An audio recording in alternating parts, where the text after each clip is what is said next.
Yeah, sure. You know, it sounded like you had a script and you were just reading from it.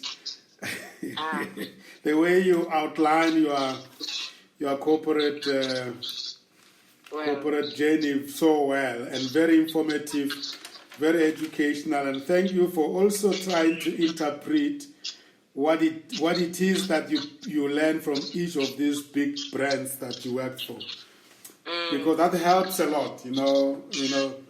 That means you were not just jobbing; you were also looking into it from a career perspective. Yeah, I would like to regard you as an HR specialist and entrepreneur now in terms of the current. Yeah. Because you have taken a decision. How did it come about that you decided that it was time for you to start your own organization, and how is it structured? What have been the challenges? What are the things you enjoy most now, and what are the things that you really wish they were not there, but you have to do them because you are an entrepreneur? Yeah. So I think I've said to you, Sam, in the beginning that I was born an entrepreneur. I'm an entrepreneur at heart. So going into business, it was never because I don't know what I can do now. I'm tired of corporate, let me go. It was really by design. So from the beginning, I remember in the beginning I told you that I've always said to my father, don't worry, I'll be a doctor or something. And I never meant I'll have a doctorate or... All what I meant was I want when someone has a business challenge, it must be similar to when someone has a heart problem and they're looking for the best surgeon. And that's really what I was looking for. And in my career, over the years that I've been working, it was always to perfect everything I do, because I knew I wanted to go into consulting one day. So, as you rightly say, the name, in 1990, I actually resigned from Avon at some stage to want to go and start my own business. But I was immediately when the day I decided that I want to resign, I was approached by Nedbank. Then I abandoned my resignation, and then I'm in my thinking of starting a new company. I felt I still need an experience. I've always known that one thing I'm not going to do is to go back and sell bread and paraffin like my parents did. Because that I knew it's not sustainable, and also I saw how much we used to work. And it's a very hard-working business. Sometimes people steal. There was just so many things that I saw that I knew if I was to start a business one day, it's not going to be a retail like my father's business that they have. And I knew I have to be a brand. And if I'm a brand and be the product, what will that look like? And I knew if you're not respected in what you do, you're just going to be like everybody else. And you get there, you now going to compete, and where you are competing becomes very small, because everybody can do what you think you can do. Then it becomes a problem for you. So I knew that the first thing is I must be educated, I must be very smart in what I do, and I must really understand what is it that I'm taking out there that's going to be different from everybody. I remember, I won't say names, someone one day saying to me, Maggie, I hear you are going to start your own business. I can tell you, me and my husband have been around for 30 years in this business. It's not easy. My response to her was, don't worry, I'll hire you. Somehow, I left corporate to go and start my own business with confidence. And I can tell you, Sam, first day when we started, I remember it was in my study with my daughter, who happened to be a brand specialist. He studied marketing. He has honors in marketing, specialized in branding. She was busy branding us as a business. I was already having a client working. And I was very clear. She came up with the name of the HR Touch. Yeah. And the reason was, she said, Ma, when you speak HR, I can feel you touch this thing. So our business really started from us saying, one of the things that, Sam, you will know, HR, people when you talk HR, they think recruitment, they think payroll, they think, the day-to-day stuff. And, I mean, having worked for the companies that I've worked for, I have seen the strategic role of HR. And where HR, I mean, Coca Cola, for example, HR business partner facilitate the strategy for the business. Yes. And if you can't do that, you cannot even go and work for Coca Cola. So to me, I think, yes, we are talking HR, we are HR specialists, but I can tell you we are a fully fledged management consulting firm. I see. We go in, they tell us that there's something wrong with leadership, only to find there's no clear strategy, only to find there's no clear performance management, only to find the structure does not enable ownership, and the forums, the delegation of authority does not enable managers to do what they have to do. And the systems have been introduced, but there's no efficiency because you've introduced systems, but the same people are still there doing the same thing. Yet you are saying you are automating. And you look at the system, actually the systems are there, but the people are waiting for the system to work. So you can see HR, it's moved from, we've really shown businesses that we work with that HR is not about the lovey-dovey stuff. Companies that are really going to be competitive, they need to take their HR very serious. And it takes HR that can come in and really showcase the value they add through measurements and metrics. I think you were there 2 years ago when I was in Polokwane talking about measurements and metrics, the impact of HR to business. Yes. And HR has got a beautiful value to add in business. And HR, I can tell you as a profession, has become more and more interesting. I think it's one of the best careers that anyone can ever go for. And I can tell you, it's showcasing every day that actually HR role is becoming to find a good HR person is becoming a challenge. Because what's going to make businesses of the future is the best HR people they have in their businesses. Because what makes companies to be the best company to work for is the HR strategies that create compelling EVP that connects the dots from the end-to-end of the business, from how systems work, how they connect with businesses, how the environment connect to the business, how the culture enable people to do what they have to do. So that's really what we focus on. I mean, one of the things people always call us and say, Maggie, please tell us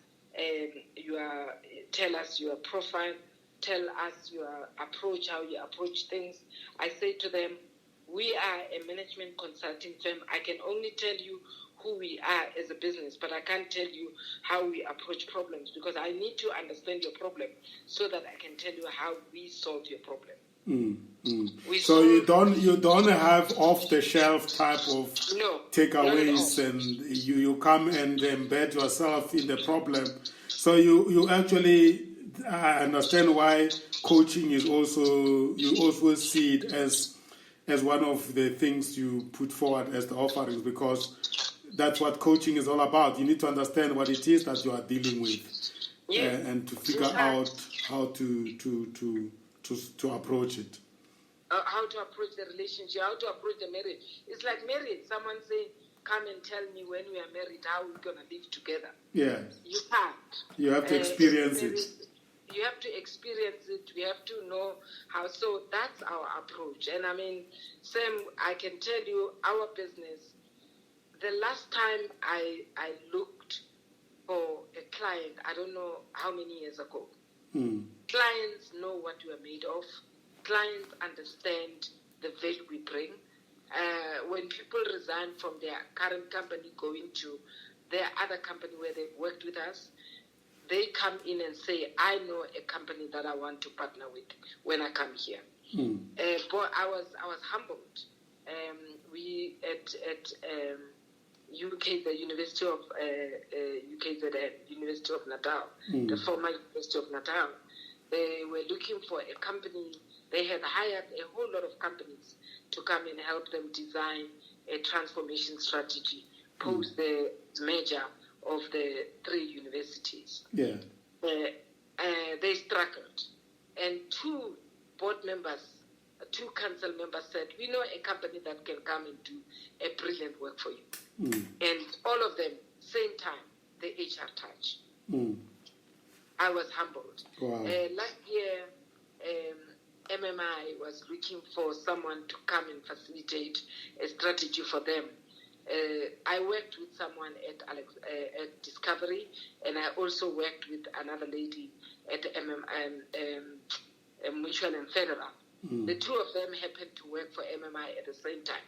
Both of them same time said, we know a great company that can come and do this for us. Is the HR touch. Yeah. So I think we have really, really managed to position the HR touch to be the HR touch. So who is HR touch?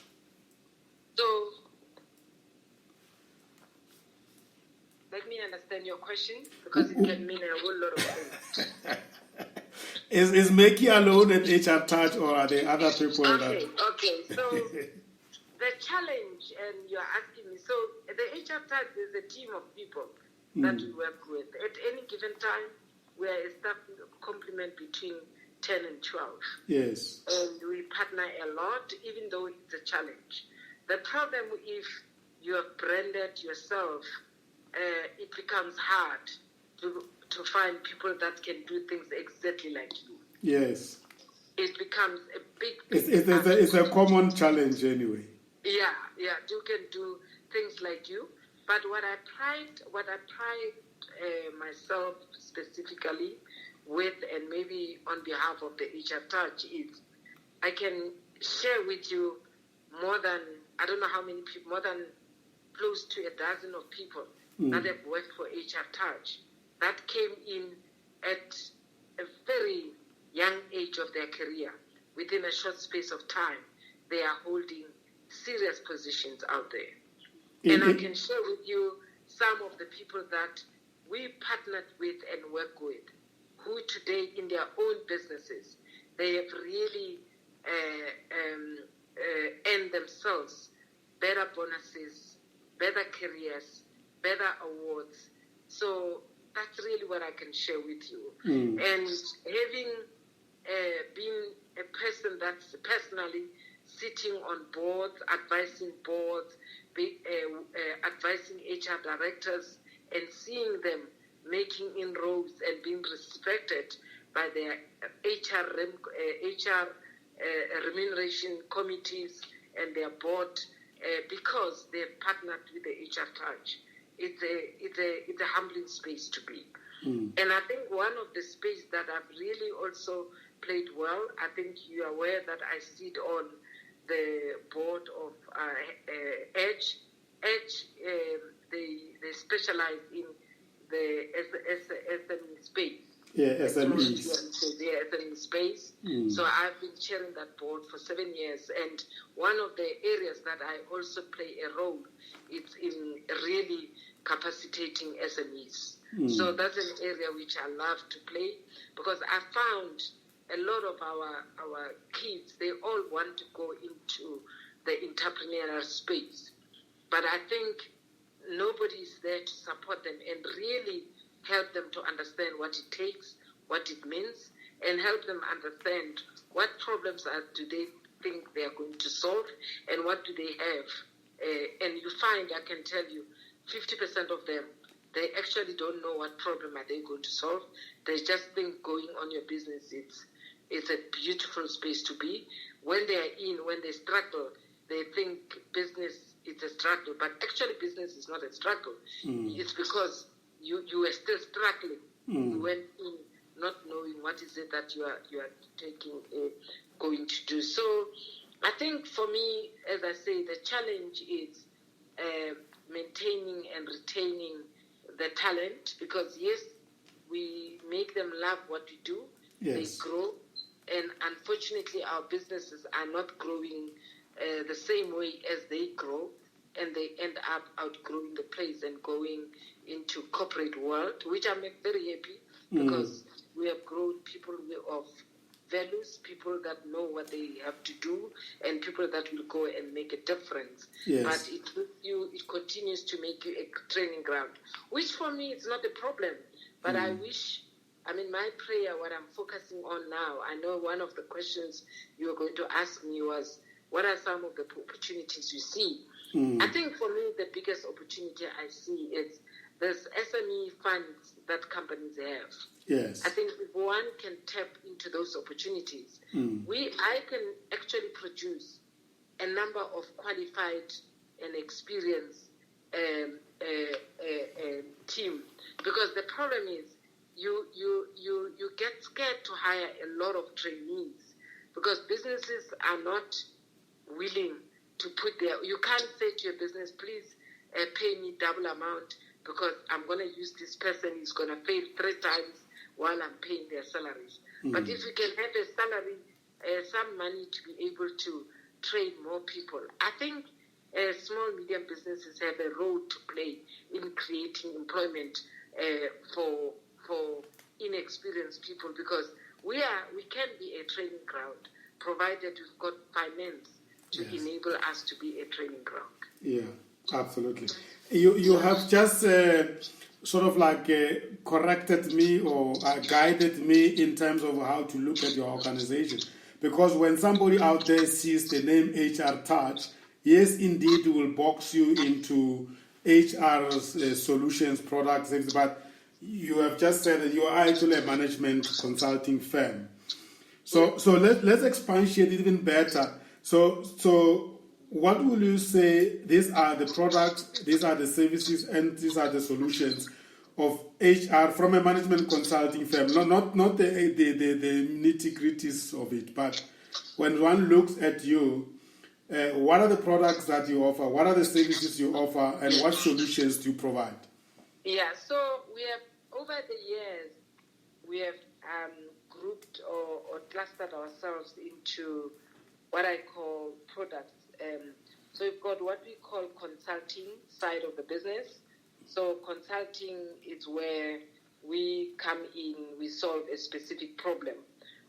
We support you, we restructure your organization, we design you differently, we run your strategy, we set up your performance management, and then the other one is outsourcing, where companies outsource their HR to us. We're running their HR end to end. We're providing, it's almost like they've got an HR function, but that's what we do on their behalf. So you have companies like those that we've been doing forever. We continue to do that for them. And then we've got the training aspect. So one of the things I've developed specifically is a training academy for HR.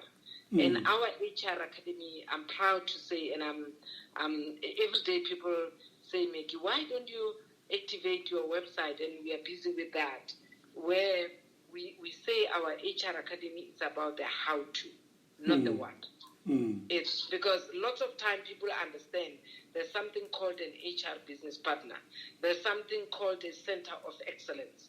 But can I do this job? What does that mean? How do I actually start? What do I do? How do I do it? That's our training academy. That's what it does. And then we've got other programs such as, and those are more, what I found is, for example, the things that I battled with in my career, I've created programs to run. For example, holding difficult conversation, managing and influencing up, emotional intelligence, motivating, coaching and mentoring. The things that makes you to be what you want to be in a business, the behaviors that nobody teaches you, follow through. I mean, nobody would ever thought a follow through is a program. Having battled with follow through with a young talent, I felt we need to build programs like those. And then from there, we've got other special programs that we've partnered with other service providers that we believe they offer the blessed, for example, finance for non-financials, Excels, and other training programs. But really what we specialize in, so for example, now and most of our programs, we build them from scratch. We come in, we understand your program, we are building a culture and change program for Northwest University, for UNW, University of Northwest. Yes. Because as you know, they've just matched with, is the old Posh matched with the old Mabatu University at VAL. You can imagine the culture is different. They've changed drastically. We have built that for them. We have just finished a diversity program for them. It's a mixture of consulting and training. So we can consult for you. Then when we finish, we look back and say, okay, what type of a training program can embed and make sure that what we have done live? And it's almost, we design tools, we capacitate, and we help them to live with those tools to make. So now we have designed a culture and change management program that they really we workshop them to identify what is their culture currently, what culture do they need to really live the new vision that has been created of one university, what is the change they need to embark on to be able to live that. And we really handhold them and they take ownership. So our programs are not just, let's come and train. It's a workshop type training program. Yeah. So and you partner with the clients over a longer period, right? A longer period. We've got, University of Northwest has been our partner for the past 4 years. Yeah, wonderful. And I can tell you all the names of big companies, your West Bank, your MultiChoice, your Sun International, your African Bank. They've been our now biggest one is MUT. We just finished a big project there. We are helping them to transition from being a technical to being a university. A project we did very well with Valley University of Technology. Yeah, wonderful. so we are with Weber Wenzel, one of our biggest clients, and also they've supported us. They've given us money because they believed we are such a beautiful company to partner with. They've given us free money to really say, go and empower yourself and become even better and bigger in what you're doing. Harry Fund Managers, we are their SME partner. They've outsourced the whole of their HR to us. We use their offices. We are like working with them. We can, if we don't want to have an office, we can go and work with them. So they really, really look after us. We've got companies that look after us very, very well. We've never had to even worry about retrenchment of the team I work with. We work with an amazing talent in our organization. Young, we have just hired a new graduate. She got a distinction. You must see what she has done already within 3 months being with us. Amazing stuff. Beautiful stuff. And if I'm someone listening and thinking about following on your footsteps, it looks very rosy, yeah, and very, very appealing. But you and I know very well that it is because of the hard work you put in there. Yes. And there is no journey that doesn't have bumps.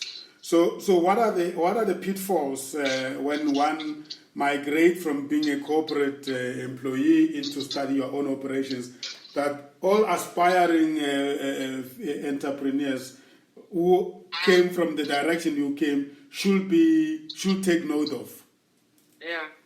Look, starting your own business, the first thing you need to remember is everything stops with you. In corporate, when IT is a problem, someone is there to do it for you. When finance is a problem, for me, the biggest battle I battled with was someone good in managing our finance. Last year, we ended up owing SARS more than 2 million.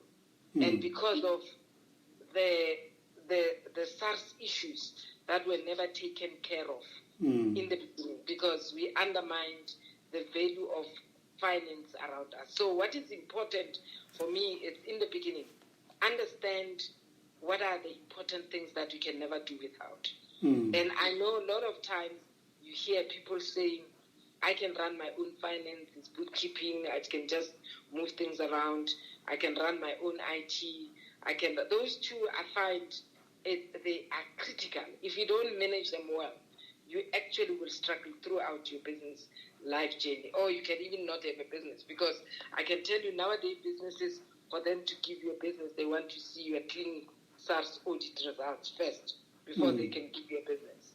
So that was, for me, was the biggest learning, that if you ask me in future, I'll start with a good finance person day one. That's the first learning. I mean, the truth is, if you know what is it that you're bringing, and you understand the relationships, you've got good a brand out there. I think the biggest challenge is when you start the business, when you are in business. You've got to think about this business before you are in that business. And you must be able to imagine it and visualize it happening. And be a trusted partner before you even force people to trust you. I find that's what really worked for us from a business perspective. So the challenges were really around running the business, not necessarily being in the business. Being in the business, those ropes were, I mean, I'll give you an example. The first thing I knew I wanted to have when I started having the business, I saved a little bit of money to make sure that day one I have a PA, day one I have all the basics I need to run a business. I mean, yes, being in business, one of the challenges being a black person, I can tell you, when you start to make good business in a business where your client is a black person, the first thing comes to anyone's mind is corruption. They never, I don't know why. I promise you, 2 minutes you hear that the poor person is being audited or is being investigated.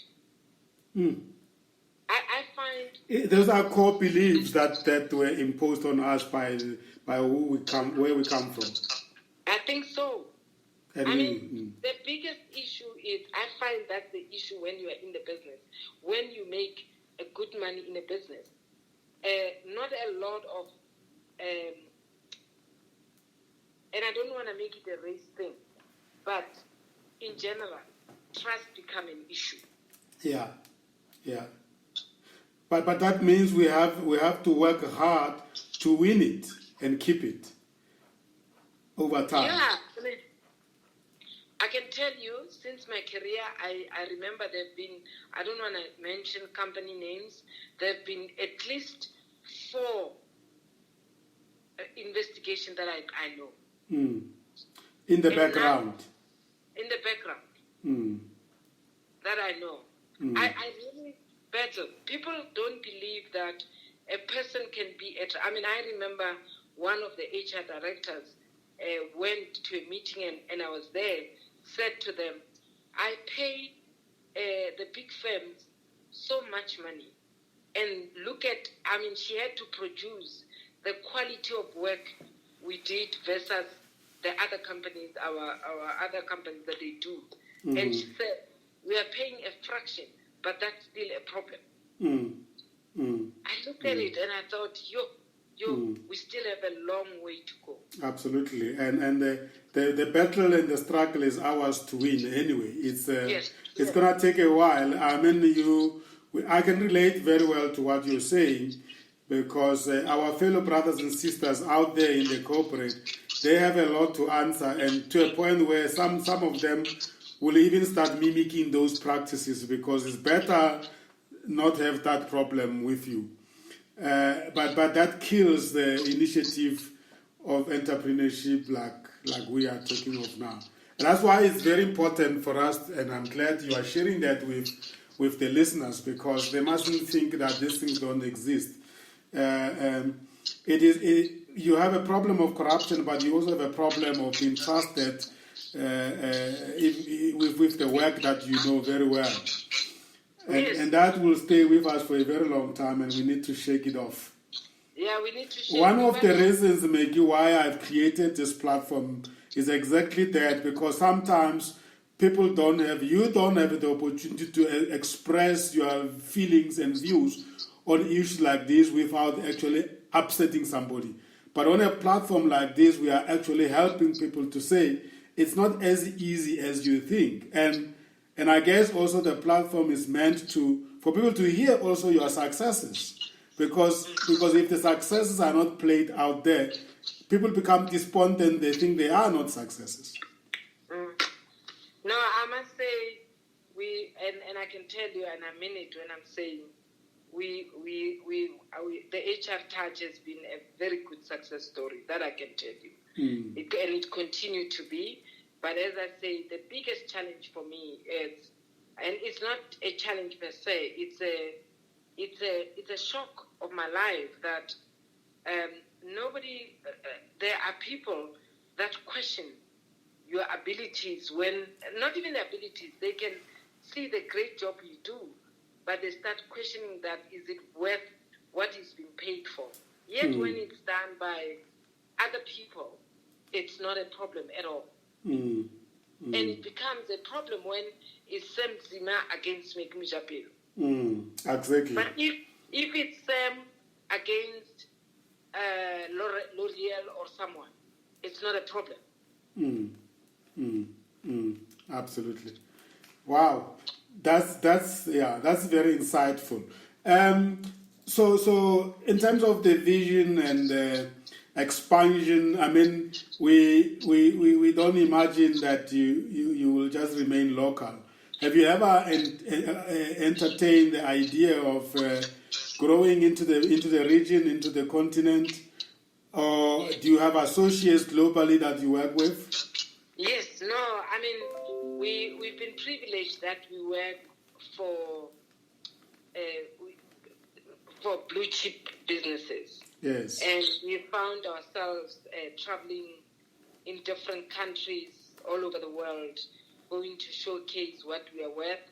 I mean, I was impressed. I'm sure you know Adila very well when she said the blueprint we designed when we were working with her on some finance function, it was adopted all over the world. It was an amazing thing for us. I mean, we do a lot globally. I was in Dubai, London, Africa, doing quite a lot of work. We partner there and there. I find companies from overseas want to partner with us.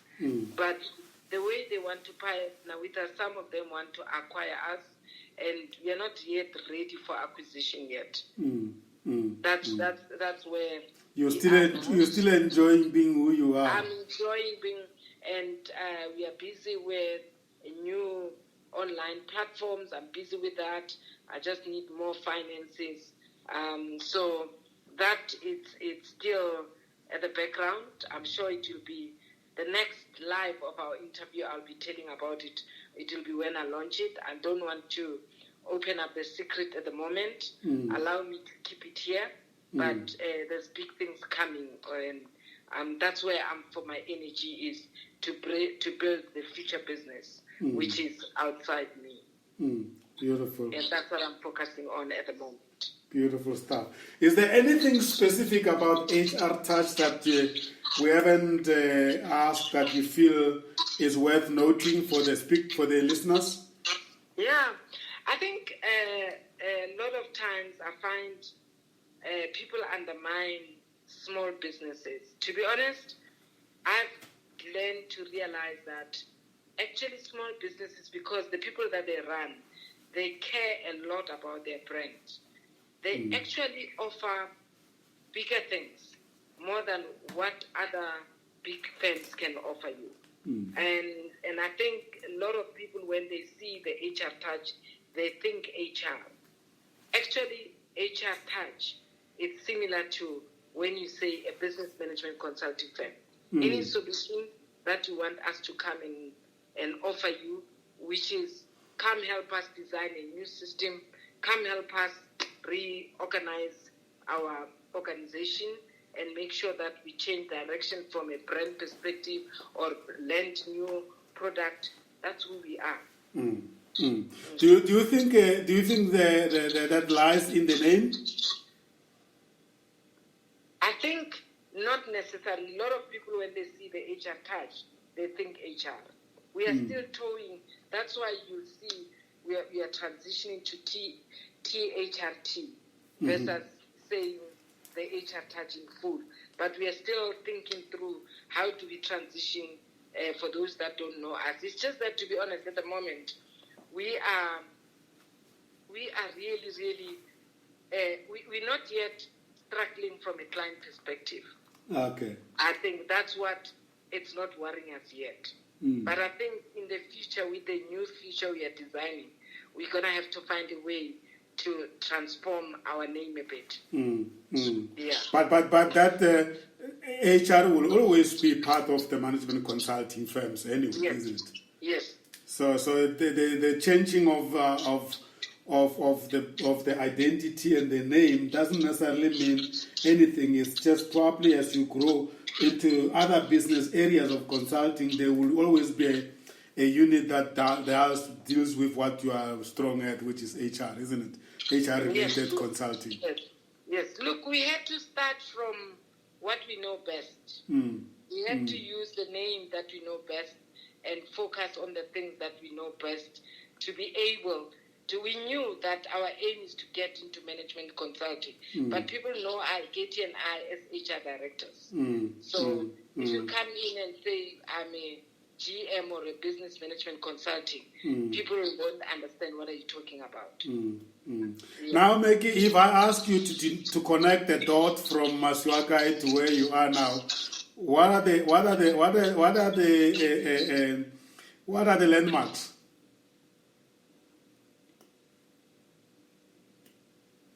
Repeat your question again. If I say connect the dots from where you started at Maswiakae to where you are now, in other words, travel back. What are the landmarks? What are the real landmarks? You know, when we map the life cycle of a person, we always say that there are some defining moments in this journey. Yes. What are the defining moments for Maggie? Yeah, I think for me, let me start with, I'm an entrepreneur because I was raised by an entrepreneur.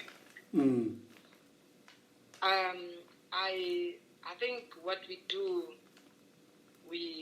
it with excellence because I was raised by a family that demonstrates what excellence is. We run our company with values. We run our company. I'm where I am today because I was raised by a family that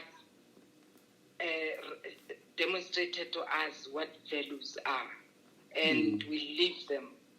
I'm a go-getter because my family taught us that nothing comes on a silver plate. You have to stand up, go and make it happen.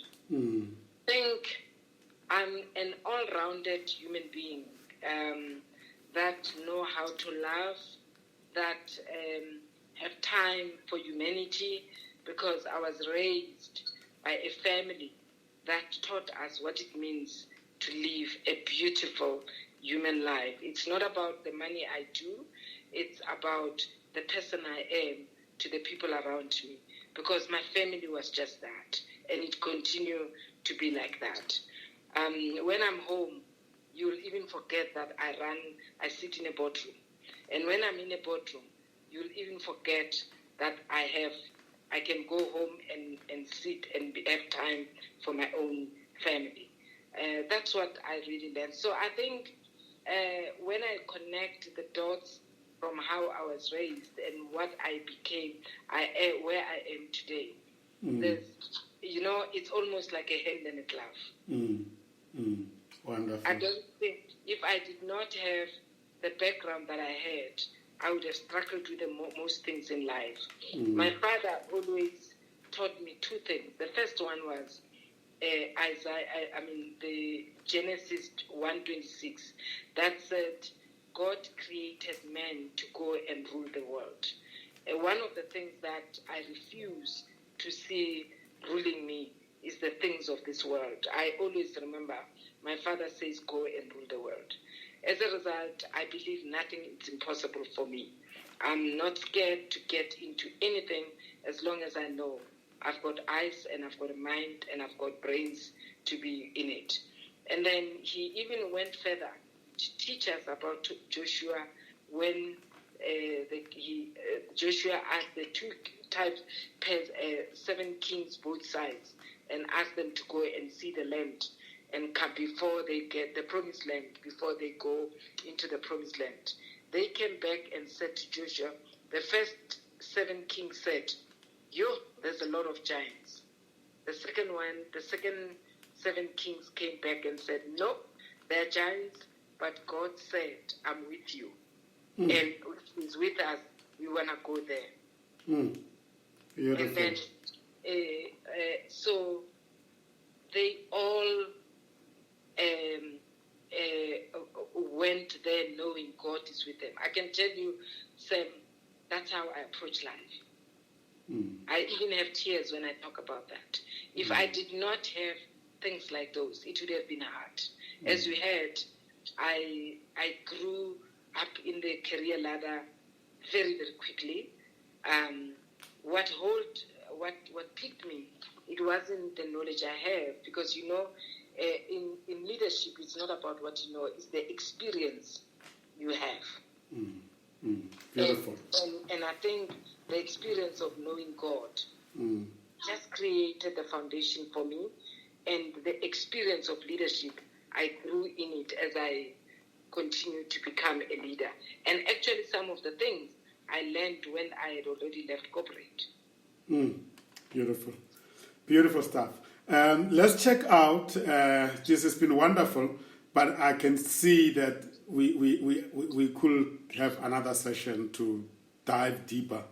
And as you indicated, as you evolve as the HR Touch, I'm sure there will be another opportunity to come and revisit and check how you're doing. So, by way of checking in, what is the conversation? We call this the Lekgotla way, and I don't know whether you pick up the methodology in Lekgotla where we explore, we allow a thought to be engaged until we exploit it and we go into detail. But I try as much as possible to allow you to express not only the thoughts but also the feelings and the emotions. And I think I could feel that. I could feel that you were connected with the story. So what was confirmed for you? Yeah, no, I think you said what was confirmed for me. Yeah, by this conversation, what was revealed for you? No, I think what was revealed for me is that some of the things that we take for granted, some of the stories that we take for granted. There are a lot of people that want to hear more of those stories. And I think that platform, sometimes we think we must wait until we write a book like others, and we don't have to all be authors. Opportunities like this are so amazing. I think well done to you, Sam, for really coming up with something that gives us an opportunity to share some of the stories that maybe if you didn't call me, I would have never had the opportunity to share it. Absolutely. That's the whole idea, and maybe that could be an inspiration to go and put it in writing now. As you listen to the podcast and the radio broadcast, you can now start putting them into chapters, Yes. No, I really, really think I know that at some stage I really need to write my book, but the current book I'm writing, which I won't divulge, is about the work I do, not yet about who I am. Oh, lovely. Okay. Yes, so you're going to love it. I think you're going to be one of the people that review the book, so wait until that time comes. It's not far. Beautiful. Good to hear that. And that is progress. We have so many great African stories that were never captured, and other people captured them for us, and we don't want that to happen. That's also one of the objectives of this platform. Let's tell the stories while we are still alive, so that people don't come and lie to our children. Yes. Yeah? Yes. Oh, thank you so much, Sam. You always continue your innovation is something else. I wish the young generation can see you're not scared to just come up with something out of something which doesn't exist. So, well done. I'm really proud to watch how every time you start something new and everyone just want to follow it. Well done. Beautiful. You've always been my inspiration too. Thank you very much. Lastly, those who may want to get more of you, how do they do so? What is the website address of HR Touch? Yeah, it's www.thehrtouch.co.za, and my email is Maggie, MAGGIE, @thehrtouch.co.za. Beautiful. Is there a general call number, or is the email is fine? Yeah, the email is fine because currently, our number, I can give them, our cell number is 07969222222. Thank you. Thank you very much, Maggie. I've learned a lot. I thought I knew you so much, but today I know you even much better, and that really is empowering. Thank you very much. Your story is very inspiring, I must say. You know, I never thought that you were you're a teacher. Yeah. Thank you so much, Sam. I really appreciate your time. Beautiful. Thank you very much. Thank you. Stay blessed. Thank you very much. Ladies and gentlemen, that was Maggie Mojapelo from HR Touch. Wonderful story. I hope you are inspired. We're looking forward to hear more from her as she unleashes more other success stories. Once again, my name is Sam Zima. I'm the CEO and Executive Business Coach at Comesa GOC International. Check our website, www.comesa-goc.com. And of course, you're welcome to be a member of our NPO, Comesa Friends and Supporters Club, NPO.